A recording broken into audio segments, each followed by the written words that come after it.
By the summer of 1986, Nintendo had proven its mastery in the graceful art of platforming, with home console hits like Donkey Kong, Ice Climber, and Super Mario Bros. And with The Legend of Zelda, it took the possibilities of a single cartridge to the limits, providing an adventure too big to handle in one sitting. All that remained missing from the legendary library was a solid action game, one that required a little more firepower than foot stomping and club whacking. What Nintendo had in mind combined Mario's liquid-smooth leaping and landing, Link's tool-driven ability enhancing, and sci-fi gunplay that inspired action evolutions like Commando and Contra.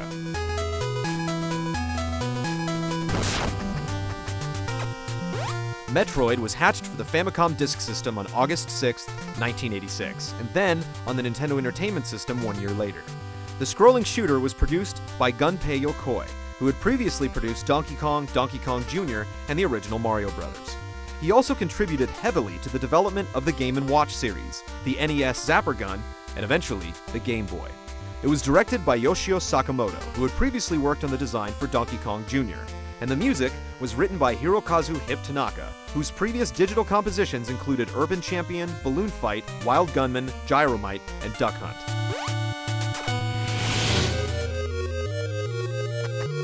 Metroid set itself apart by being a non-linear adventure-based game. Exploration was a crucial part of the experience. To delve deeper into Planet Zeeb's underground chambers, you had to eliminate bosses, discover new weapons, upgrade your armor, and find powerful abilities that permitted access to unreachable, sometimes secret areas, even if that meant going in reverse and moving the screen in an unthinkable direction, left. Although commonplace in games today, backtracking was a new concept in 1986. Search and discovery is still what makes the franchise popular today. The character whose footsteps you were retracing was a bounty hunter named Samus Aran.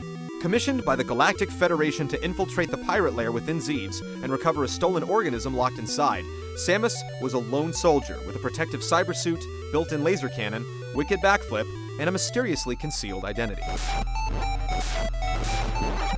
The life force Samus was battling for was stolen from a deserted planet called SR-388.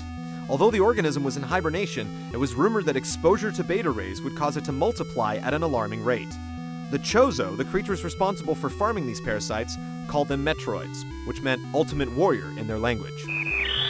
Metroid was one of the first games to successfully impress a feeling of desperation and solitude on the player, a feat not easily accomplished on an 8-bit console.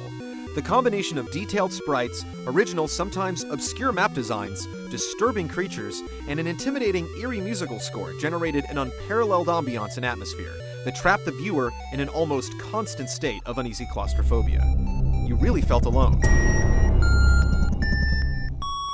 It's a good thing there were ice beams to keep you company. Wave beams came in handy too, along with energy tanks, screw attacks, various suits, and high jump boots. Following Zelda's lead, Metroid helped pioneer the idea of acquiring tools to strengthen your character and help you progress through the game. Up until that point, most ability-enhancing power-ups like the Power Shot in Gauntlet or the Star in Super Mario Bros. Offered only temporary boosts to your character and weren't required to reach the end. Items in Metroid were permanent fixtures. Missiles were mandatory if you wanted to finish the game, as was a peculiar method of travel new to the NES. Somehow, Samus could collapse that spacesuit into a metal sphere and roll around, eventually gaining the ability to drop bombs in the form as well. The Morph Ball slammed an undeniable stamp of coolness on the whole experience, and the franchise, that still exists today. Surviving through the space station to its innermost secrets brought you to the mastermind, Mother Brain. Her battle was definitely a challenge, but the real surprise was afterwards. Instead of flashing a victory screen and scrolling the credits, you had a short amount of time to escape the facility to safety. A twist few saw coming. If you managed to make it out, you were given an end screen based on the time it took you to get there. Metroid was one of the first games to contain multiple endings, 5 in total. The 3rd, 4th, and 5th endings all revealed something shocking. Samus popped off her biosuit's secure helmet, and the character underneath wasn't a man, or a robot, or a cyborg, but a woman. At a time when female video game characters were forced into the role of dutiful queen or kidnapped princess, Samus blew this norm to pieces, missile blasting the genre open for other heroines like Chun-Li and Lara Croft to play with the big boys. Contrary to internet clamor, Samus does not expose her birthday suit if you kill Mother Brain in less than 10 minutes, but you can play as Samus without her cyber suit if you're good enough. The multiple endings to Metroid enticed players to race through the game as fast as possible, a video game art form now commonly known as speedrunning. A game requiring such a massive amount of exploration needed a way to continue your progress, so Metroid utilized a password system that was still new to the industry. Writing the code down and punching it back in was a bit of a hassle, but it was much better than starting the game over from the very beginning. The Famicom disk system had a disk to save data on, so Metroid in Japan allowed 3 save slots, just like The Legend of Zelda did in North America. Unfortunately, the use of an internal battery to manage the files wasn't fully realized in time for the international release. But that didn't stop fans from digging up their own custom codes, including one hard-coded into Metroid that granted infinite ammo, health, all power-ups, and a slightly cooler ice beam. Metroid brought explosive action to the NES and a newfound respect for female protagonists to new heights. It stood by itself on the console, but it started a beloved franchise spanning 9 games that have collectively sold over 13 million units.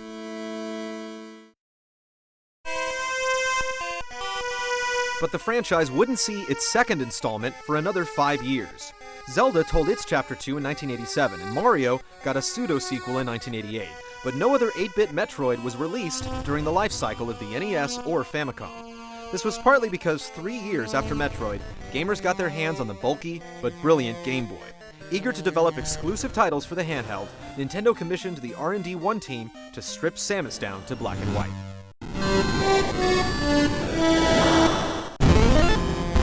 Metroid 2: Return of Samus landed on August 26, 1991, and wasn't released in Japan until 5 months later.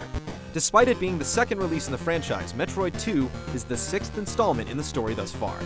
The game was developed by Intelligent Systems, the first and only Metroid the company made.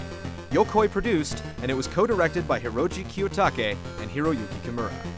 Much like James Cameron's Aliens, Return of Samus sends the space hunter back to the planet that started it all, SR-388. After losing contact with the team sent to investigate the Metroid lair, Samus is promised a huge bounty to destroy the parasite's origin once and for all. Deep within a live volcano, Samus finds Chozo ruins, free-roaming Metroids, and strange links to her past. Metroid 2 played much like it did on the console, in that shooting, platform jumping, and exploration defined the gameplay. It even controlled a little easier, with Samus gaining the ability to crouch and fire, as well as jump and shoot straight down.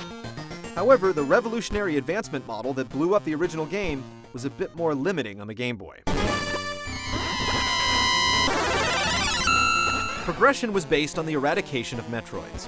In the lower right corner of the screen was a counter indicating how many of the life-sucking flying jellyfish were left.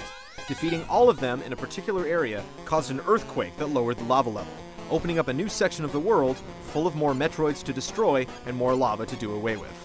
You were still hunting for energy tanks and add-ons, but you were confined to one segment of the world at a time. But there were still new abilities to be found, the most invaluable involving Samus dunking herself in rubber cement, giving her the Spider Ball ability. This allowed Samus to crawl up any wall and ceiling when morphed, offering a new efficient method of treasure seeking. The Spider Ball and the Space Jump, which allowed Samus to flip continuously in the air, returned in later installments, along with the Spring Ball, which let Samus' morph shape bounce off the ground. The Arm Cannon also got an upgrade, adding Spazer and Plasma Beams to the mix. The black and white color template definitely limited the level of detail the designers could lay out in each area, but it also led to some interesting permanent changes to Samus' gear. Without color, there was no way you could visibly register the swap between the normal suit and the Various suit, so the updated gear gained round metal shoulders, and they've stuck ever since. Despite the Metroid 2 cartridge being about 6 times as small as its predecessor, you could now save your game for the first time in the franchise. Scattered throughout the Forgotten Corridors were portals Samus could stand on and preserve her progress. These popped up in every game following, eventually becoming energy recovery units. As you dug deeper into the Metroid Hive, you discovered an ecosystem that's exclusive to the Game Boy release. Metroid 2 is the only game in the series to show every stage of a Metroid's 6 development cycles, outside of the one introduced in the first game: Alpha, Gamma, Zeta, Omega, and Queen. The more developed the organism, the stronger their attacks become, which hunters took notice of as they worked their way up the evolutionary ladder. This led to a frantic confrontation with the Queen Metroid, but interestingly, no escape run back to Samus' ship. Instead, Samus encountered something her experiences hadn't prepared her for. After reaching the surface, she stumbled upon a newly hatched Metroid that mistook the bounty hunter for its mother. Instead of wasting the last Metroid, Samus spared it and took it aboard. She left for the Ceres space station to return with a live sample, and a strange bond was formed between them.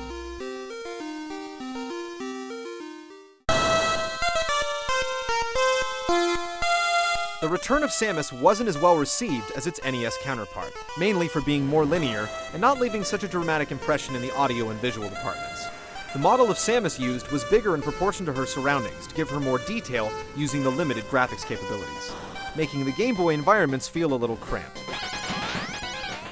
But it still maintained the high standards set by the first Metroid, introduced methods of exploration the series couldn't live without, and told one of the most pivotal chapters in Samus's evolving plotline.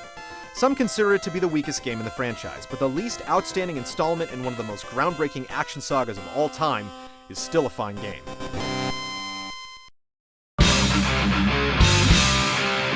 Come back next week for part 2 in our 5-part Metroid retrospective. As we move onward, so does technology, as the Super Nintendo and Game Boy Advance give birth to the two most remarkable installments in the franchise. One showed the new generation exactly how a series should be upgraded with new hardware, and the other divulged what was thought to be the conclusion to Samus's story.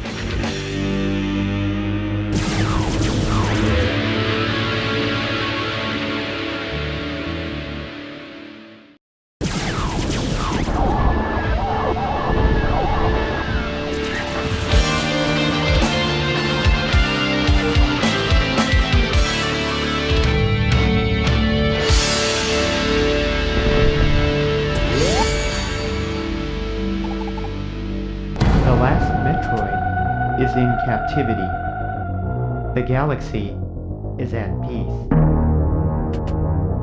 Metroid fans not only had to wait until Nintendo's next system to play the first console sequel to the original game, the third installment wasn't available until 4 years after the Super Nintendo was released. This was 4 years after Super Mario World and 3 years after A Link to the Past. Samus's next mission would have to really impress to justify its lengthy development period. Thankfully, it did.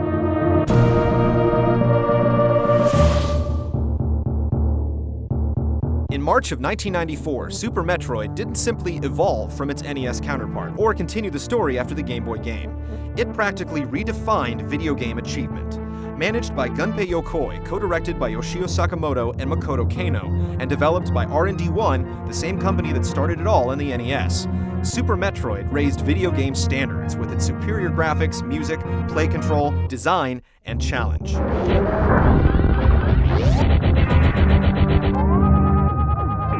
The story picked up where the Game Boy ended, with Samus dropping off her newly adopted Metroid so scientists would hopefully discover how mankind could benefit from the newborn's untapped properties. But it wasn't long before Ridley, the dragon-like general of Mother Brain and leader of the space pirates, invaded the laboratory, stole the Metroid, and flew off to planet Zebes.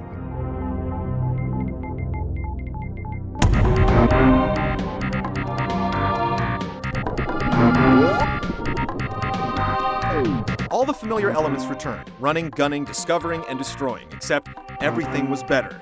The first recognizable enhancement was the stark atmosphere. The silent intro and title screen foreshadowed the aura of obscurity and peril surrounding the game. Each of the 6 detailed environments on the enormous Zebes had a life of its own.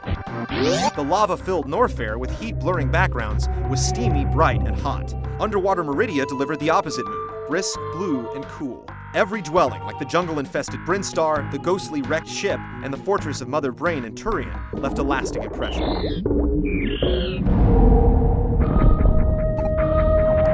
Defeating menacing enemies was a bit easier this time around, as Samus had a few new moves up her cannon. For the first time in the series, Samus could shoot in all 8 directions, making it painless to blow up those pesky ceiling bats.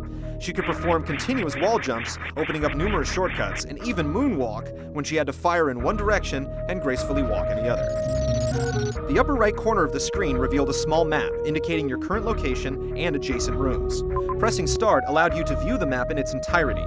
Scattered throughout the game were map data stations that filled in the uncharted lands, making exploring more manageable, which made the missions to follow that much more fun. Of course, new items and power-ups were abundant as well. The grappling beam let Samus attach to magnetic surfaces, allowing her to swing herself across vacant gaps. The speed booster helped her run at Mach 9, plowing through destructible walls and letting her defy gravity.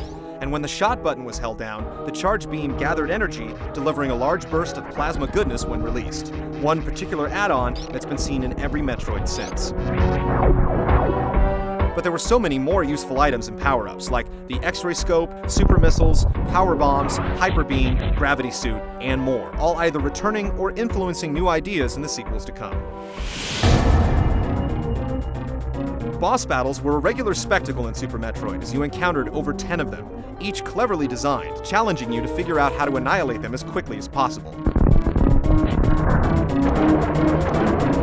Some bosses were 30 times your size, with irregular movement patterns and hidden strategies.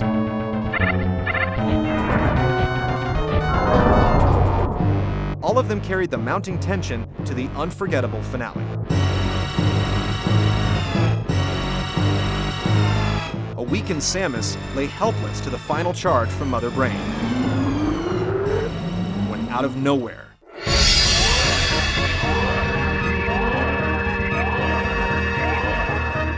after finishing the game, Super Metroid kept with tradition, rewarding speedy players with a screenshot of a barely clothed Samus. Your completion time was shown, as well as a percentage of the amount of items you found. This small addition tempted players even more, daring them to not only finish the game with every item, but to do it as fast as possible. Super Metroid is arguably the most popular speedrunning game of all time, as it's still being mastered today.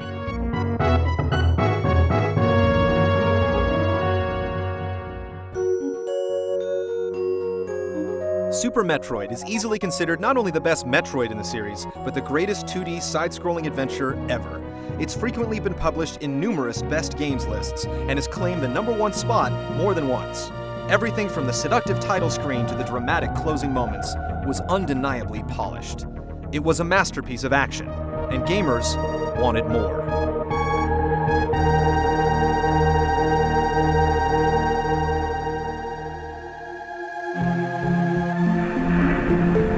But more didn't happen for quite some time. Fans grew confused that the bounty hunter completely bypassed the Nintendo 64. The last Metroid had perished, making fans wonder if Nintendo had put the galactic superhero on the shelf for good.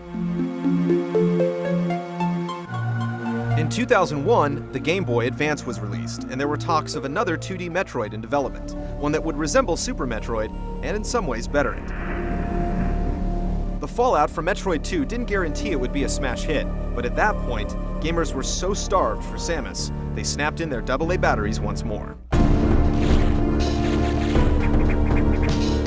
After 8 lengthy years, Samus finally returned in Metroid Fusion.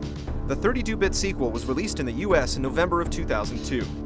At its core, Metroid Fusion retained the formula, but this handheld title presented a more user-friendly, objective-based adventure that emphasized story. Chronologically, Fusion is the last mission Samus has currently undertaken, and it directly follows the events of Super Metroid. On a scheduled research assignment back on SR388, an unknown specimen dubbed the X-Parasite attacked Samus. Infected and nearing death, scientists removed parts of her toxic suit to store for research, and exposed Samus to a vaccine filled with DNA stored from the hatchling that had already saved her life once before. Samus was weakened, but the procedure gave her Metroid-like abilities that allowed her to absorb the X-Virus in its raw form. Her new mission was to regather her lost suit powers and neutralize the SA-X, a form of the contamination that had mimicked her power suit.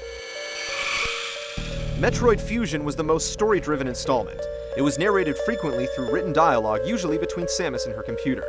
Cutscenes, sometimes accompanied with text, also helped each event unfold. These added character to the heroine who, up until now, showed basically no emotion. Perhaps catering towards the casual handheld audience, Fusion was much more user-friendly than any other Metroid. The game was objective-based, meaning you always knew where you had to go thanks to your computer, who briefed you on current objectives via various navigation rooms. This meant, like in Metroid 2, you were confined to smaller areas. Your health and missiles could be recharged by absorbing X-particles.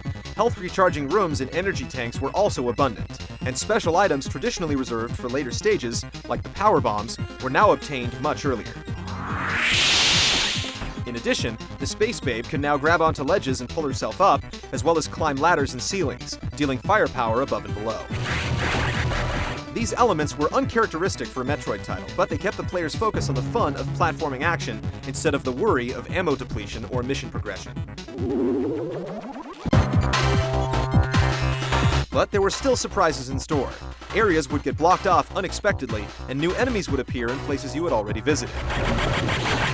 Not like the darker and moodier visuals from previous titles, the art style in Fusion was vibrant and colorful, sometimes reminiscent of a comic book.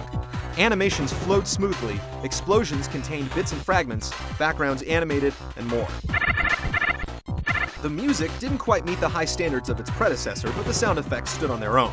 Plasma and missile blasts burst from Aaron's cannon and crackled upon annihilation of their targets, while emergency distress announcements could be heard echoing through the space station. Emergency in Sector 3. The traditional power-ups were all there, as well as a few new ones including the ice and diffusion missiles.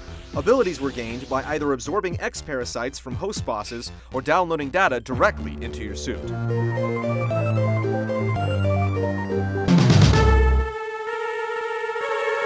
The cat-and-mouse game played by SAS led Samus on a traditional Metroid adventure.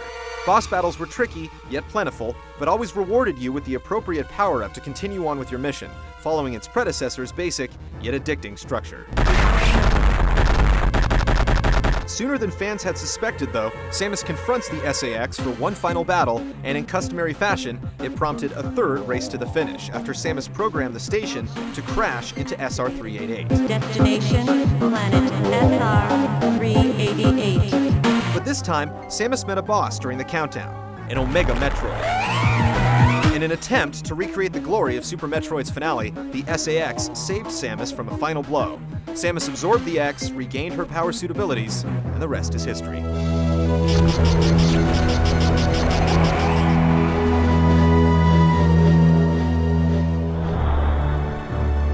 After an 8-year hiatus, there were tremendous expectations for Metroid Fusion, especially after Super Metroid powerbombed the industry. Although the objective-based style somewhat hindered the favored Metroid formula, the graphics, action, and ease of play went far to make up for it.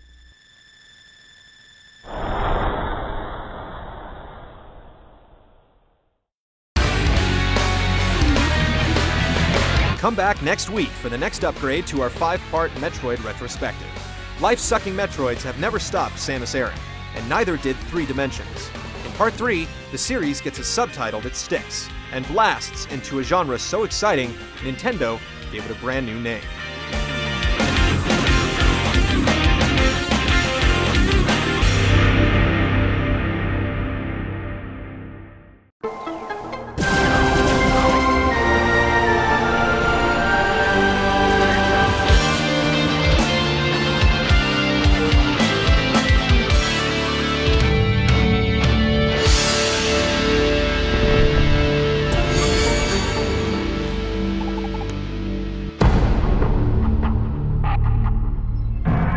Shigeru Miyamoto was once quoted as saying, "Through the entire Nintendo 64 period, we were thinking of ways to produce a new Metroid title. We couldn't come up with any concrete ideas at that time."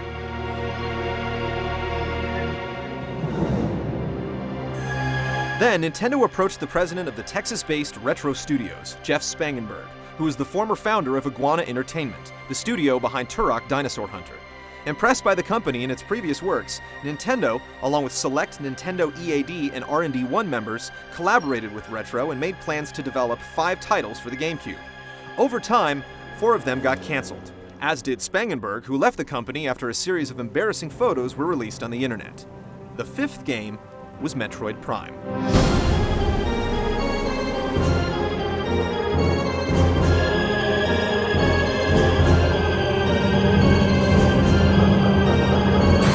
Metroid went 3D on November 18, 2002. Chronologically, Prime takes place after Samus's first mission on the NES. Aaron responds to a distress signal from a space station orbiting Talon 4 and quickly discovers that it's a space pirate research facility overrun by escaped specimens. The space pirates have begun a series of biological experiments infusing creatures with a radioactive substance called phazon. The station goes critical, and an explosion causes Samus's suit to malfunction, disabling important gear like the Various Suit and Morph Ball.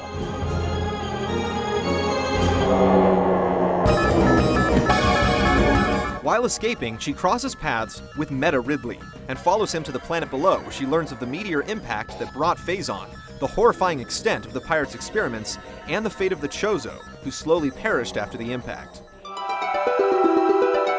Foretelling the return of Samus, the Chozo also left numerous weapons and 12 artifact keys to unseal the source of the Phazon corruption. The player's first mission in 8 years was to stop any Phazon research being done and eradicate the source of it.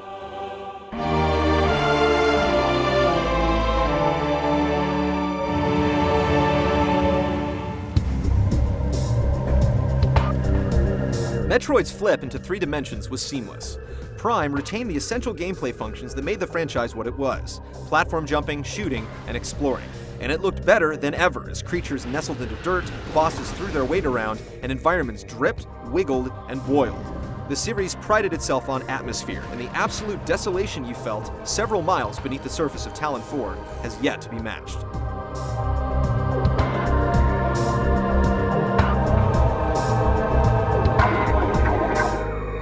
Early builds had Samus hunting from a third-person perspective, but Miyamoto assured the developers a first-person view would better fit the power suit. This was handled rather cleverly by a smooth camera animation as she went from ball to human form. Gamers would have to adjust to the shift, and the industry would have to accept Nintendo's new custom genre. The company officially classified the game as a first-person adventure, not a shooter. Unique to any first-person game, Prime's point of view was from inside Samus's helmet. The HUD wrapped around her face, displaying health and ammo, maps, and imminent threats, but the real magic was how the visor became a real part of the world she was exploring. Steam obscured her view, bug guts splattered across her visor, and electrical enemies interfered with the display, causing it to go static. And if the lighting was just right, you could even catch a glimpse of the beautiful heroine's face.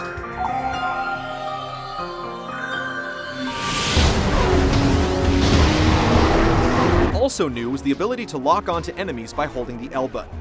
This fixed her viewpoint on a target, freeing her to strafe, jump, and fire at the same time. Although stationary, manual aiming was also performed by holding the right shoulder button. The simplified control scheme was easier to learn than the dual analog setup customary to most first-person shooters, and it also made traveling surprisingly manageable. There was no corner clinging or wall jumping, but there were still plenty of ways to explore. The scan visor, first hinted at with the X-ray scope in Super Metroid, played a crucial role in Prime. Scanning items, enemies, switches, and more revealed basic or hidden information, opened doors, lowered elevators, etc. The story was told through the data you gathered from your scans, and a logbook collected every record you found. Special visors like the thermal and X-ray models found later in the game let you track enemies and expose secrets that would otherwise be invisible. But on such a gargantuan planet, there were a lot of places to get lost. Thankfully, a never-before-seen hint system offered clues to gamers as to where to go next, and an incredibly detailed 3D map helped them plot their course. Also, items tucked away in each area would make a buzzing noise when you got close to them, letting you know they were close by, but not giving away their exact location. Morphing into Samus's ball form shifted the view into third person, allowing for easier navigation through form-fitting tunnels. The spider ball from Metroid 2 also made a comeback. While it was now limited to magnetic rails, the wall-crawling power-up was just as cool as ever. New to the series was the Boost Ball, which gave a burst of speed to the Space Hunter's morph status, letting her build momentum on half-pipes to reach high places and operate mechanical devices by rotating gears in the ground. Altogether, the various morph ball abilities and the mazes inspired by them provided some of the most distinctive and memorable moments in the game. Short elevator rides and doors that didn't always open right away were used to mask the game's modest load times. This continuous progression made the areas feel more connected, and the entire planet huge and never-ending.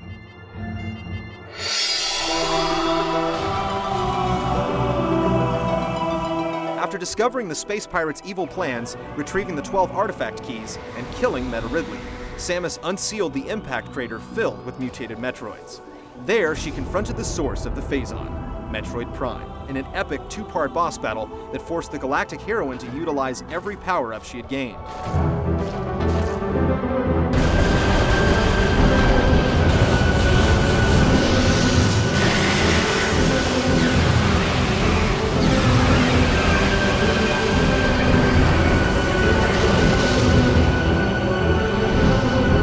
dying, Metroid Prime absorbed the Phazon in Samus's suit, and if you collected all the items, you witnessed it somehow survive.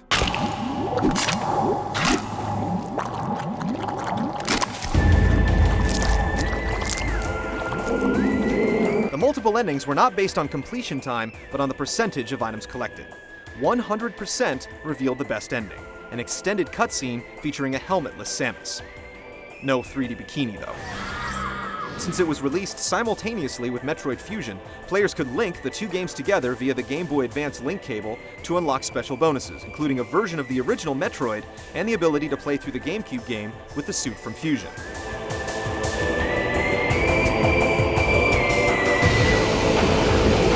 Fans were initially unsure about Prime.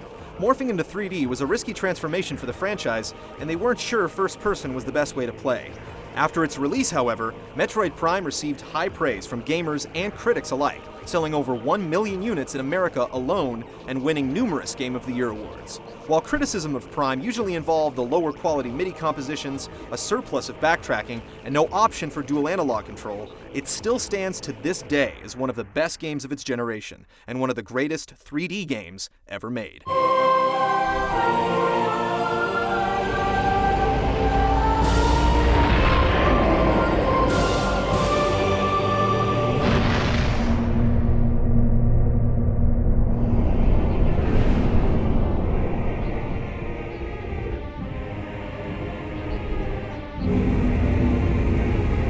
Players soon realized that Prime was not just a subtitle tacked onto Metroid, but the beginning of a trilogy that would cross two platforms and spawn two handheld spin-offs. Retro Studios immediately began work on the sequel, hoping to live up to almost unreachable expectations.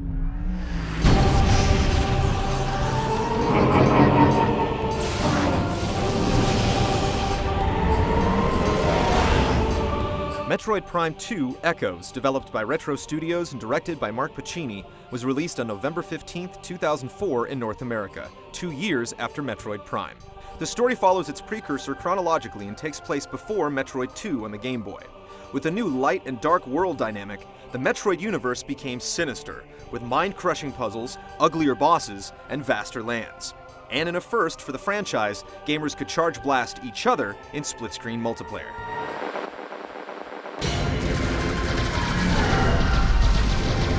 While combating space pirates collecting Phazon on planet Ether, Galactic Federation Marines lost contact, and Samus was sent to investigate.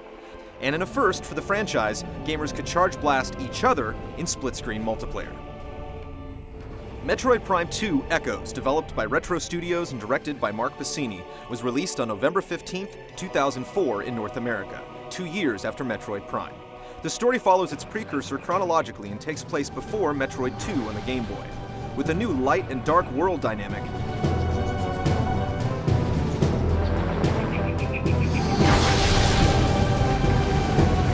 if that wasn't demanding enough, Samus also had to locate 9 Sky Temple keys to defeat the Ing once and for all, a mission made more dooming when Samus found a dark version of herself patrolling the planet.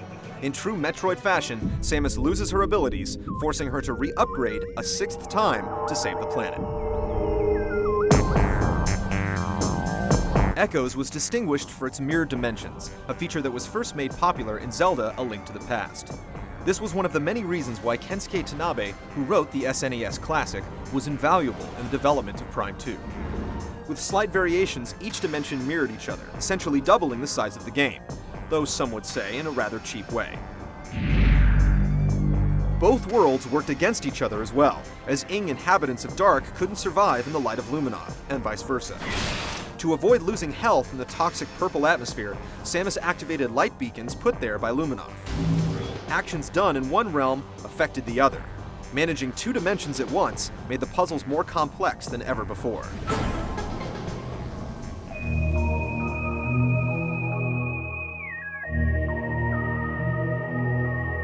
Graphics, following an already stellar presentation in Prime 1, were arguably the finest in the series. Maps, puzzles, enemies, and boss battles were deviously devised and had you exploiting your batch of abilities even more so than in the first Prime.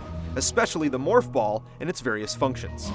Combined with the gorgeous locales from the soaked wetlands of the Torvus Bog with destructible vegetation to the futuristic cybernetic sanctuary fortress, Planet Ether felt more genuine than any other planet Samus previously stepped boot on.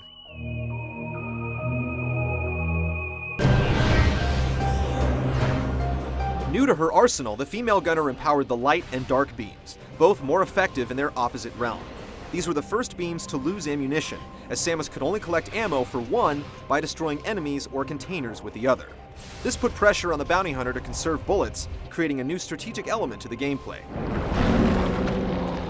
Other upgrades new to the series were abundant. The Echo Visor allowed Samus to see sound waves and open sonic gates, while the Dark Visor revealed interdimensional items, platforms, and more. Aaron also made use of the Seeker Launcher, Screw Attack, Annihilator Beam, Light Suit, and more. After transferring the remaining dark energy to the Light World, retrieving the 9 Sky Temple keys, and opening the portal to the Sky Temple itself, Aaron finally came face to face with the Emperor Ing in a fierce 3-part war.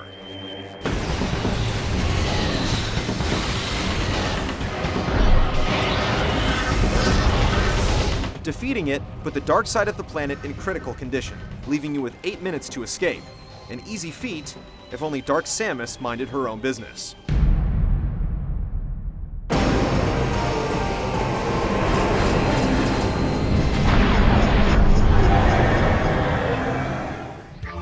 After fending off the evil reflection once more, Samus made it out alive.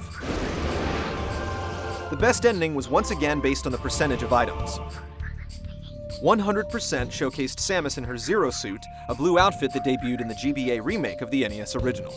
Dark Samus also made a repeat performance in the ultimate finale.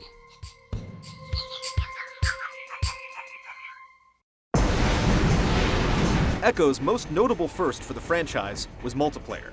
4 hunters could assume a different colored Samus and square off on a single screen in deathmatch or bounty mode, the latter challenging opponents to collect coins dropped by injured players.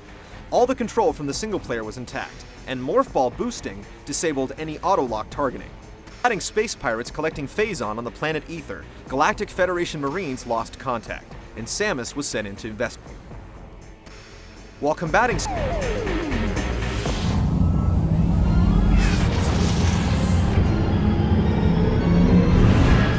the dark side of Echo's feedback usually involved the further lack of dual analog control and an even deeper level of backtracking thanks to the dual dimensions and the puzzles they supplied. Multiplayer didn't exactly hurt the game, but most agreed it was a throwaway that didn't warrant repeated play. Some also thought the quest for the 9 Sky Temple keys lasted too long. But fans wanting more of what the original Prime offered got exactly that, and little else. Metroid Prime 2 Echoes scored high among critics and fans, though not to the degree the original did, and it showed at retail, where it was a relative bomb compared to Nintendo's other mascot-based games.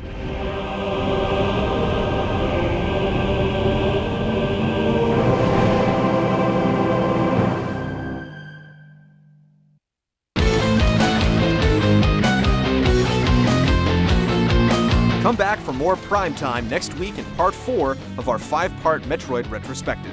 Samus spins off to the Nintendo DS, gaining an arcade Morph Ball flipper upgrade and touchscreen controls that revolutionized the iffy prospect of smooth shooting on a handheld.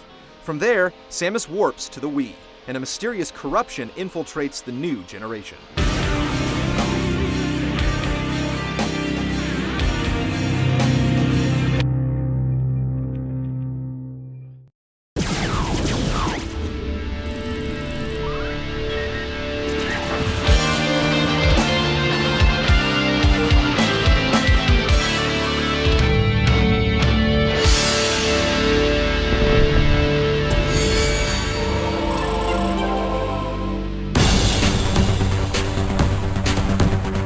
In January 2004, Nintendo announced it was developing the Nintendo DS, a portable device featuring 2 displays. Specific details, including its distinctive touchscreen, were kept under wraps, and little did gamers know that 2 Metroid titles were setting their coordinates for the handheld. At E3 2004, Nintendo unveiled a demo showcasing Samus in 3D for the first time on a handheld. Only this time, instead of locking onto bug-like aliens in a single-player adventure, 4 players took control of Samus in deathmatch battles, frantically tapping the screen to blast each other with plasma cannons. This strenuous and short-lived control scheme was swapped with a much more appealing shoulder button option when a demo titled Metroid Prime Hunter's First Hunt was released as a pack-in for the launch of the DS in November. Strangely, the game hinted at space pirates and featured Metroids, but neither one of them would be seen in the final version. The demo was a teasing taste, and Metroid maniacs were stuck playing it for over a year because of delays while Nintendo overhauled the game to support online play.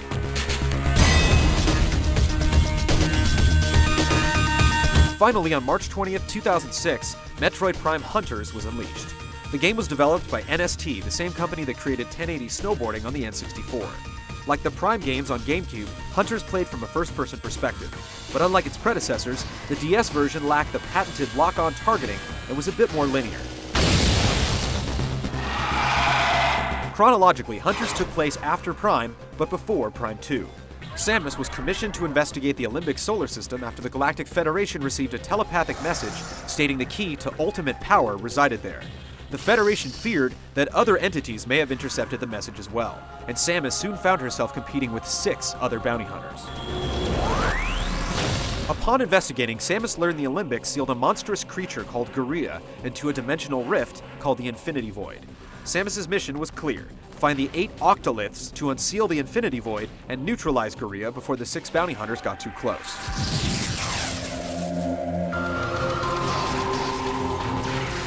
Hunters shared the same first-person perspective as other Prime games, but you were given more freedom of movement. Players used the control pad to walk and aimed by sliding the stylus across the bottom screen. The lower screen also provided buttons to change weapons, flip on the scan visor, or roll into morph ball form, all of which were accessed by simply touching the appropriate icon. Jumping was performed by double-tapping the touchscreen, and the left shoulder button controlled Samus's beams, missiles, and bombs. Once players got a grip on the DS, the new setup felt almost as smooth as using a mouse and a keyboard, which in turn made combat that much more challenging since precision became mandatory without lock-on capabilities. With the solitude each Metroid title delivered, it was easy to assume Samus was the only bounty hunter in the galaxy, but frequently throughout Hunters, Aaron encountered the 6 bounty brethren that were racing through the same mission she was. Eventually, Samus found 6 weapons that directly correspond to each rival, which ranged from the electrical flicker of the shock coil to the dead-eye sniper of the Imperialist.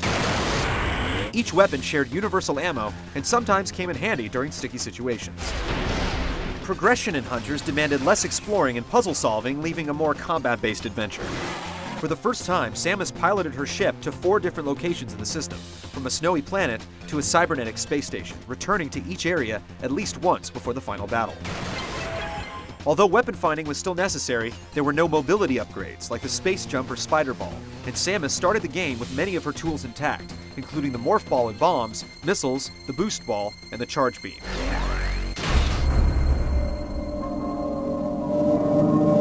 Hunters was the only Metroid to use full-motion videos. The opening cinematic introduced Samus's foes, short videos introduced each planet, and boss battles began and ended with brief clips. The videos, at times stretched across both screens, boosted the game's presentation and made the game feel remarkably dramatic for a handheld outing.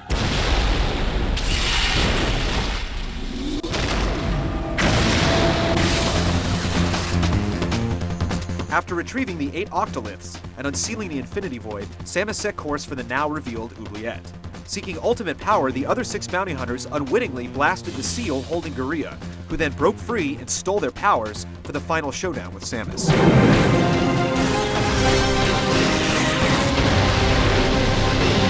The best ending wasn't awarded to players with the fastest time or the most items.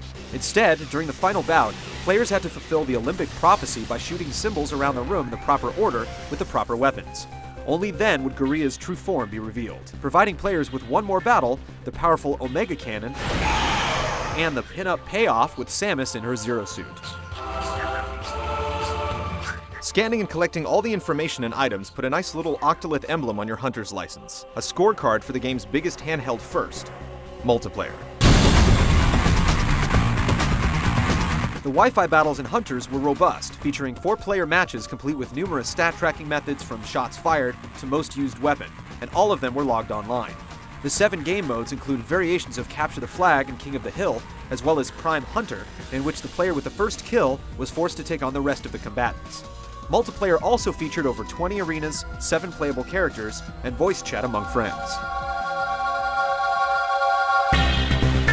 The focus on multiplayer in early demos left some people worried that the series might head into a different direction, and the single-player game certainly disappointed ardent fans. Complaints consisted of a much too linear adventure that emphasized fighting bad guys over finding secrets, bland enemy AI, and reoccurring boss battles. However, Metroid Prime Hunters was still well received by critics and gamers, mostly for its hearty multiplayer, slick presentation, and smooth controls.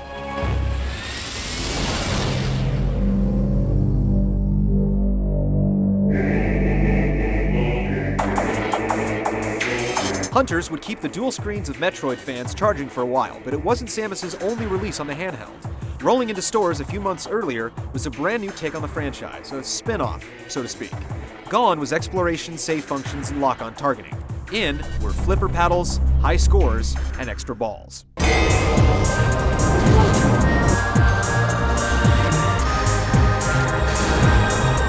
Metroid Prime Pinball bounced into stores on October 24, 2005, and came bundled with a Rumble Pack that inserted into the GBA slot.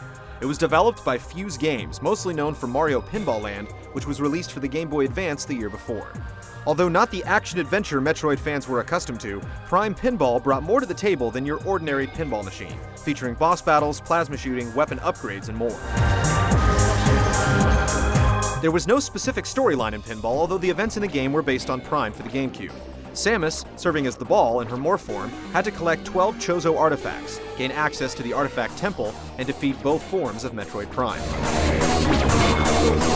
The controls were simple. The left and right shoulder buttons operated the flippers, while X, Y, and B used weapons. Sliding your finger across the bottom screen gave the entire table a shake for that extra touch of influence. Collecting the Chozo artifacts was done in a variety of ways, which usually involved completing mini-challenges, which were initiated when the ball hit a switch or passed through a special alley. These mini-games ranged from wall jumping to shooting down beetles to killing Metroids and more. 2 artifacts had to be earned by defeating bosses, Thardus from Phendrana Drifts and the Omega Pirate from the Phazon Mines. Samus even earned power bombs and missile upgrades to help defeat them, which she kept for later boards. Missiles could be fired when Samus activated combat mode, which allowed her to temporarily stand and shoot, impervious to enemy attacks. 6 detailed tables represented locales in Metroid Prime and were accompanied with excellent music taken from themes from previous installments. The rainy Talon overworld featured the same theme from Prime, and the Pirate Frigate spun out a guitar-infused remix of the classic NES tune. After collecting all 12 artifacts, the Artifact Temple opened. Here, the 12 artifacts were transformed into pinballs that had to be placed into slots throughout the temple. Players had to frantically manage 6 balls at a time as Meta Ridley flew over the board dropping bombs. Success granted access to the final confrontation in the Impact Crater. In order to defeat Metroid Prime, Samus temporarily gained the Force Ball ability, allowing her to damage the beast when at high speed. Only one ending was available, and Samus wasn't seen in anything sultry, not even the Zero Suit. The multiplayer component in Pinball required only 1 copy of the game and allowed up to 8 players to compete in a race to reach a target score. The battle took place on an entirely new table, Magmoor Caverns. Its tacked-on inclusion was one of the criticisms drawn against the first Metroid DS release, along with its relatively short lifespan. But it was given credit for its crisp graphics and sound, and an unusually engaging take on pinball.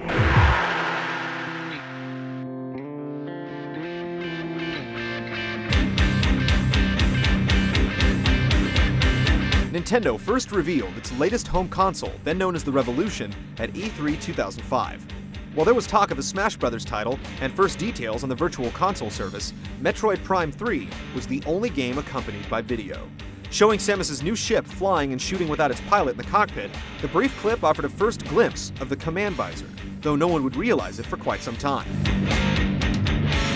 A year, the unveiling of the revolutionary motion sensing controller, and a controversial name later, players finally got their hands on Metroid Prime 3 at E3 2006. The demo allowed for free aiming with the remote, with movement handled by the analog stick on the nunchuck. Interactive locks had players twisting their arms in tandem with action on screen, and a new use of the grapple beam let Samus rip shields from doors and enemies. A mysterious character lent assistance midway, and those lucky enough to reach the mission's end faced off against Meta Ridley in a close-quarters free-fall battle inspired by Lord of the Rings. While the control system had to be perfected, the demo impressed, and gamers began eagerly awaiting the final game, scheduled to launch alongside the Wii. Once again, Metroid fans were told to wait, first until early 2007 and then until late summer, as Retro Studios worked to refine the game. Finally, the closing chapter in the Phase-On storyline would be told when Metroid Prime 3 Corruption shipped on August 28, 2007. The catastrophes on Talon 4 and Aether were significant, but now Samus had to contend with a whole group of planets that had been affected by Phase-On. On top of that, Samus herself had been corrupted by the glowing blue substance, giving her the ability to temporarily enter hyper mode at the price of her health.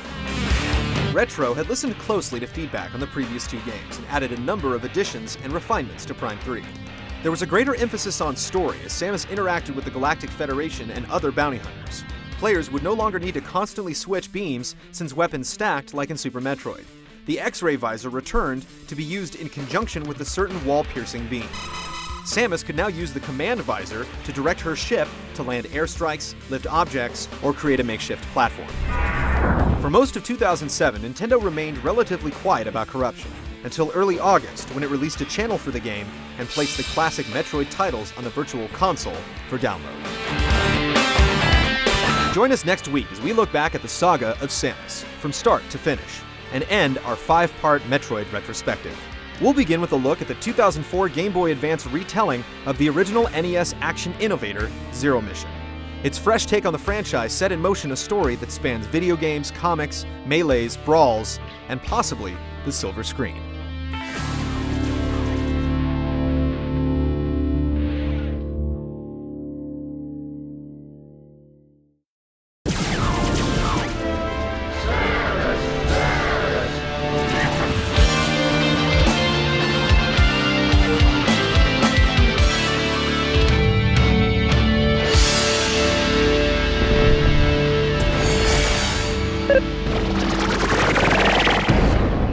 Games spanning 8 missions undertaken by one space heroine, a galaxy protected by a girl who should have died when she was 3, an ancient civilization that trained her to eradicate the existence of creatures it once created for protection, and an evil organization hell-bent on encompassing the creature's power. This is the universe of Metroid.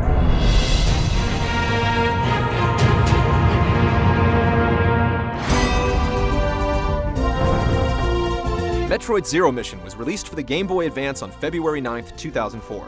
It was developed by Nintendo R&D 1, the originators of Metroid, and directed by Yoshio Sakamoto, who had a hand in every Metroid game except Return of Samus, Hunters, and Pinball.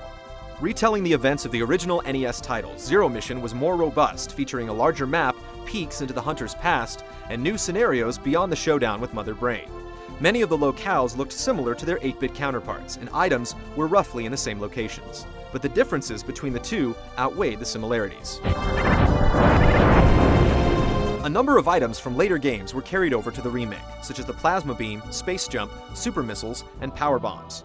Samus could also combine the Ice and Wave Beams just like in Super Metroid, and the map was littered with even more energy tanks and missile expansions, many of them hidden in areas that can only be reached using advanced skills like chaining shine sparks. The biggest addition to Zero Mission was what happened after you defeated Mother Brain and escaped Turian. Samus, thinking she got away safely, removed her power suit just before a space pirate ambush. Her ship was immobilized, but she survived. Bearing only her Zero suit and an emergency pistol, she infiltrated a nearby space pirate mothership. This marked the second time players could play as Samus without her power suit. Nearly defenseless, Zero Suit Samus couldn't run and gun her way to safety. She had to use stealth. By avoiding enemy sights, stunning space pirates, and sneaking into the Chozo ruins, Samus gained a new power suit with expanded functions. Blasting her way back to the mothership at full power, Aaron faced off against the robotic Mecha Ridley and finally escaped in an enemy gunship.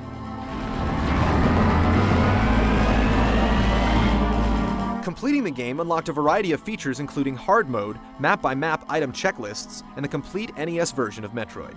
Different artwork was displayed depending on the percentage of items collected, difficulty setting, and time it took to finish the mission.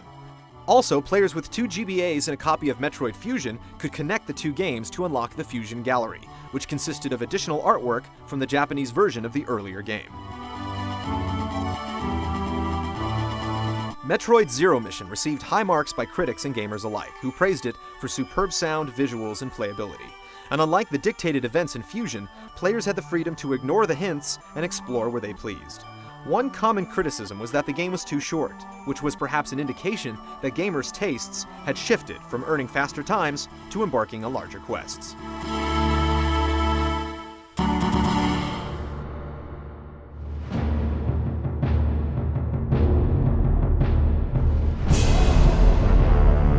While Zero Mission retold the first chapter of the franchise, it certainly was not the beginning of Samus Aran. What little information that's known of the Space Hunter's upbringing can be gathered from various sources, including Metroid Prime's instruction booklet and the Metroid manga, a comic now available online. When she was a child, Samus and her family lived at planetary colony K2L. Her father specialized in the mining of afluorite, an energy source pivotal to the Galactic Federation. In the year 2000 of the Cosmic Calendar, the Federation was created by representatives from many races in the galaxy in an effort to create a safer and more secure space for all. Important negotiations amongst the planets were done through a single Federation starship, which was fueled by energy-rich afluorite. Space pirates, led by Ridley, raided ships and planets in their attempt to maintain power and become the most dominant species in the galaxy. While following the Chozo across the stars, Ridley discovered the location of the mines on K2L and ordered his brigade to steal the valuable fuel. Samus was 3 when the invasion took place.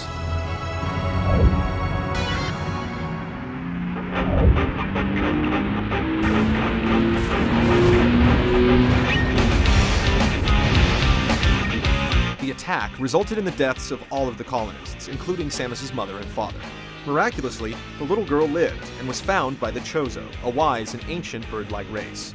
The Chozo raised Samus on Zebes, infusing her with their DNA so she could survive the harsh environment. As she grew, the Elders developed her power suit and trained her as a warrior, eventually sending the Hunter out to protect the galaxy.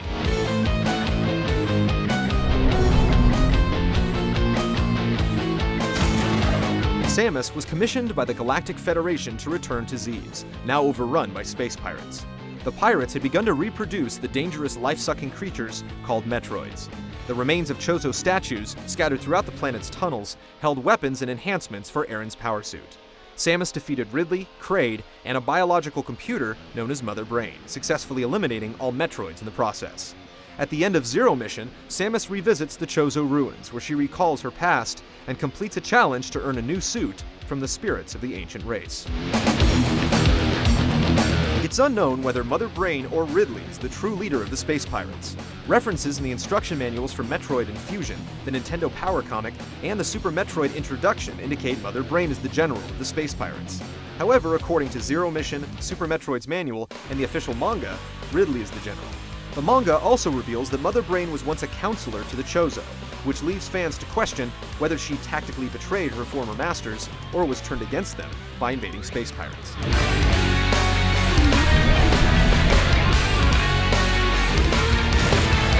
Aran received a distress signal to travel to Talon 4 and stop space pirates from utilizing Phazon, a substance that corrupted the planet after a meteor struck it.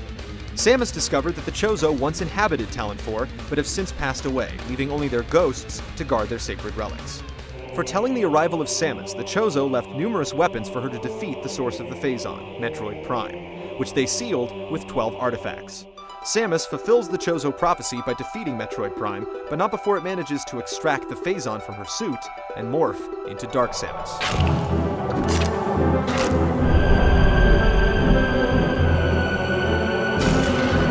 After the Galactic Federation received a strange telepathic message referring to an ultimate power located in the Limbic Cluster, Samus was ordered to investigate. The 6 bounty hunters that followed her had separate reasons for acquiring this seductive power, and 2 of them had vendettas against Aran. In particular, Weevil was once a space pirate general who was wounded and turned into a cyborg after an epic battle with Samus. Samus confronted and defeated Guria, the beast that originated the telepathic message, as an attempt to free itself. The ultimate power turned out to be the Omega Cannon, the same weapon Samus used to destroy Guria. Samus left the Limbic Cluster empty-handed, but alive.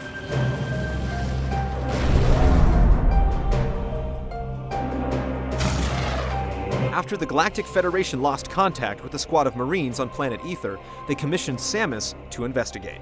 The bounty hunter learned that the Marines were killed by an evil species known as the Ing, which inhabited the planet following a meteor strike that split it into two dimensions of light and dark. The Ing were a shadowy species capable of inhabiting the bodies of the living or the dead, or even taking control of machinery. Possessing things allowed the Ing to survive and raid the light world. As far as we know, the Ing have no relationship with the space pirates or Ridley.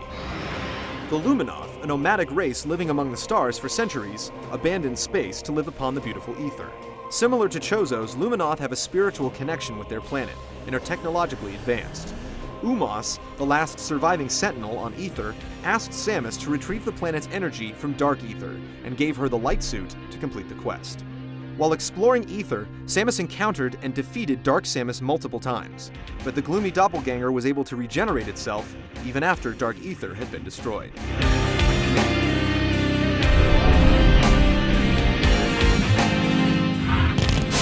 The Galactic Federation then requested Aaron to investigate a series of malfunctioning computers known as the Aurora Units. In Metroid Prime 3 Corruption, space pirates infected the Federation's Aurora Units with a virus, and Samus became corrupted by Phazon. It was her duty to somehow repair the units and discover the ramifications of her corruption.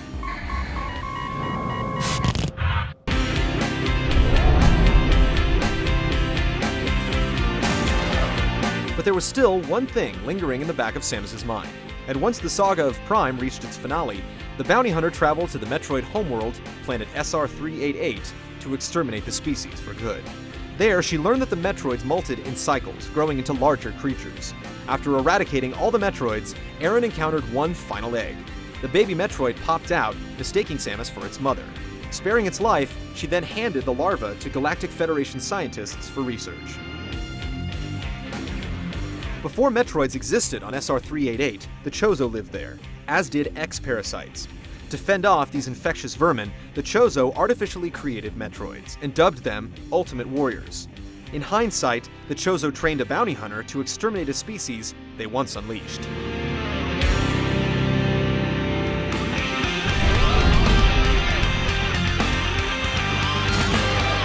Soon after she left the Metroid hatchling with the researchers at Sarah's space colony, Samus received a distress signal.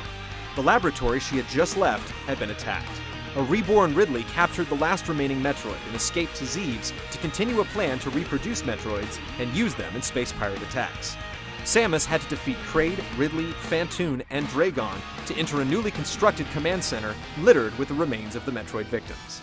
However, the hatchling remembered its foster mother and assisted Samus in one last battle versus Mother Brain.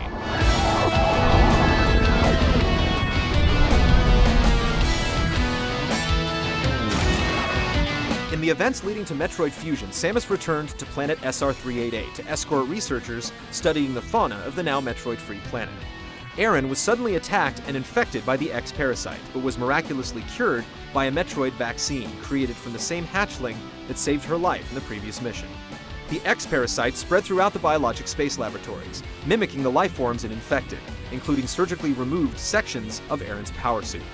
Samus, with the help of her computer Adam, altered the trajectory of the station so that it would crash into SR388, killing the X-parasites both on the station and the planet below. Metroid Fusion introduced players to Adam Malkovich, who was Aaron's commanding officer on a previous mission. Reminded of Adam by the computer instructing her, she frequently recounts his personality and leadership. Little is known about this operation, but Samus has a profound respect for Adam as he sacrificed himself to save her life. In the aftermath of Fusion, Samus learned that the Federation routinely uploaded the minds of great leaders to computer systems, and her ship's computer actually contained Malkovich's memories. As the laboratory spaceship struck the surface of SR388, the story of Samus stopped. Aside from the DNA left in her blood, there were no traces of Metroids left in the galaxy.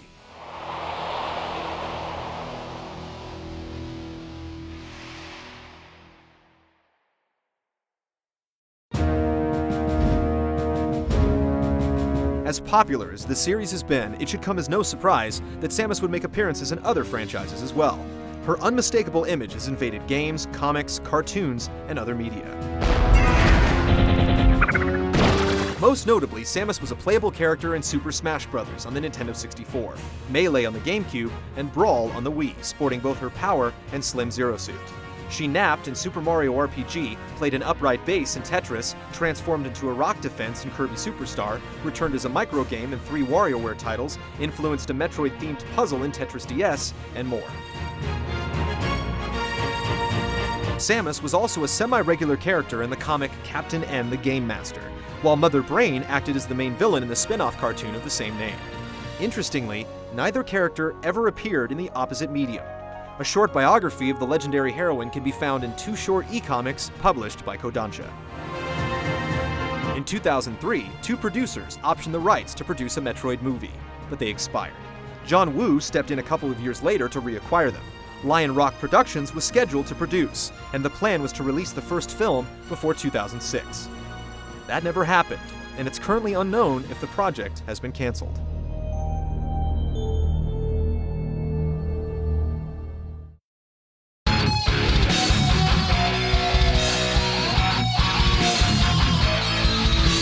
The solar system of Samus Aran is as expansive as it is popular, with a plethora of battle scars and buried secrets. The alien galaxy meticulously crafted by Nintendo Imagineers has hosted 10 games, selling over 13 million units worldwide, and the numbers are steadily growing. Rest assured, whenever a mission is hatched that's too deadly for Marines to undertake, too dangerous for the Galactic Federation to ignore, and too tempting for space pirates to avoid, a fearless hunter awaits, primed to defend the universe.